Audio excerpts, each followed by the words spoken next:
Ladies and gentlemen, boys and girls, and folk of all ages, you know what time it is.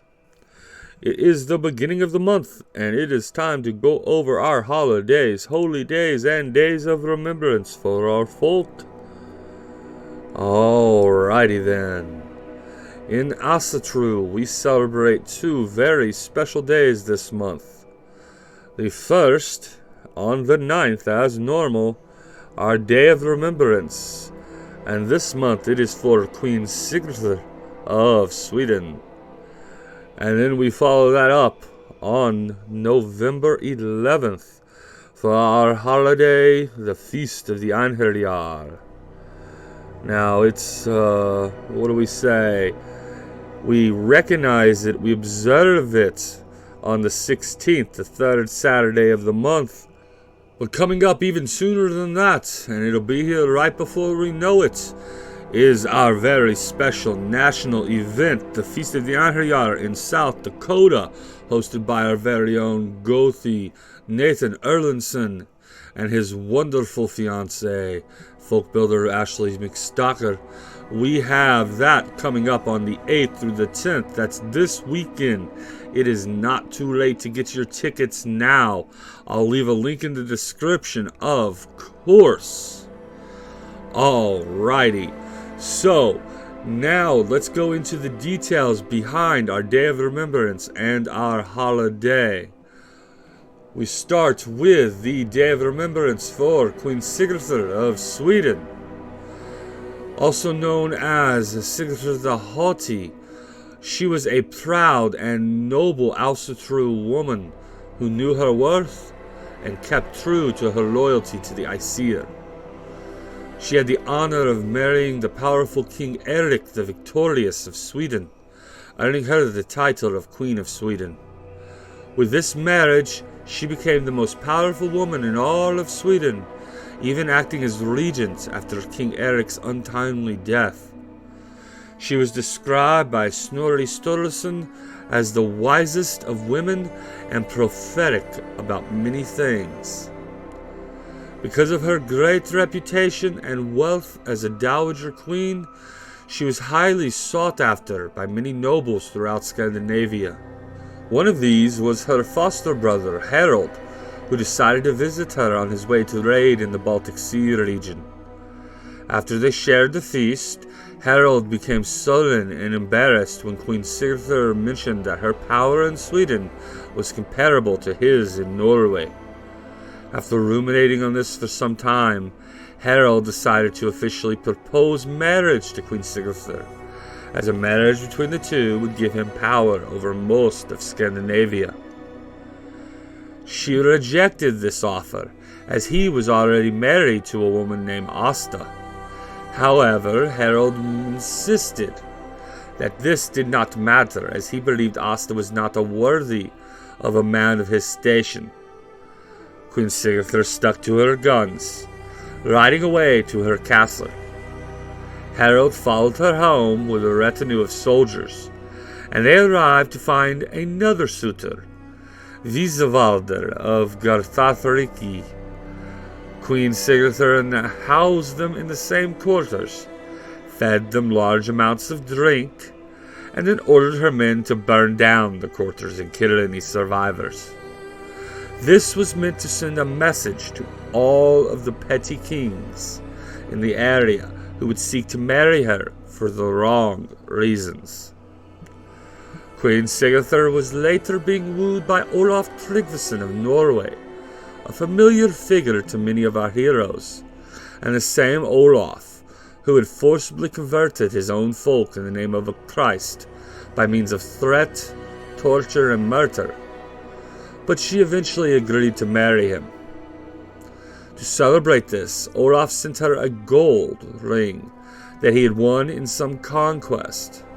But Queen Sigríðr's goldsmiths discovered that it was only gold-plated, making Queen Sigríðr distrust Olaf. When he later arrived in Sweden, he informed her that she must abandon the Aesir and convert to the foreign faith of Christianity in order for the marriage to be fulfilled. She immediately rejected this offer to betray our gods, saying, "I shall not abandon the faith that I have previously held, as have my kinsmen before me. I shall also make no objections to your believing in whatever god you like." As expected, this enraged Olaf, and he first insulted her age and beauty, then struck her across the face with a glove. Queen Sigríðr reacted as calmly as possible, and told him that his actions may very well cost him his life. She already had a reputation for being prophetic, and sure enough, Olaf the Christian was later killed by a united front of both Christian and Asatru Scandinavians at the Battle of Svold in September of the year 1000. Queen Sigríðr is an example to all of our folk for her unwavering loyalty to the Aesir, her folk, and her noble ancestors. She is especially an example to the noble women of the folk, as she remained steadfast and undaunted in her faith and personal convictions. She refused to marry any man who was not worthy of her station, as well as any man who would force her to abandon her long-standing troth with the Aesir. May all of our people stand with our gods, and may we all reclaim and retain our nobility, no matter what lies ahead of us. Hail, Queen Sigríðr of Sweden. Hail Sin. And that brings us to the holiday, the holy day of the Feast of the Einherjar. Now I know those days and all that's a bit confusing, so let's recap that again. Technically, the holiday falls on the 11th of this month of November, and that's to align it with Veterans Day as celebrated here in the United States. But we observe it on the third Saturday just because that's generally when most people have free time to get together, and that falls on the 16th. And then our national events is being held on the 8th through the 10th. So it's all right about the same time, but it can be a little bit daunting and confusing, so let me know if you need anything and you need help that way. Alright, so what is the Feast of the Einherjar? One of the most recognizable motifs in Asatru is that of the Viking warrior. Helm, sword, beard, and blood.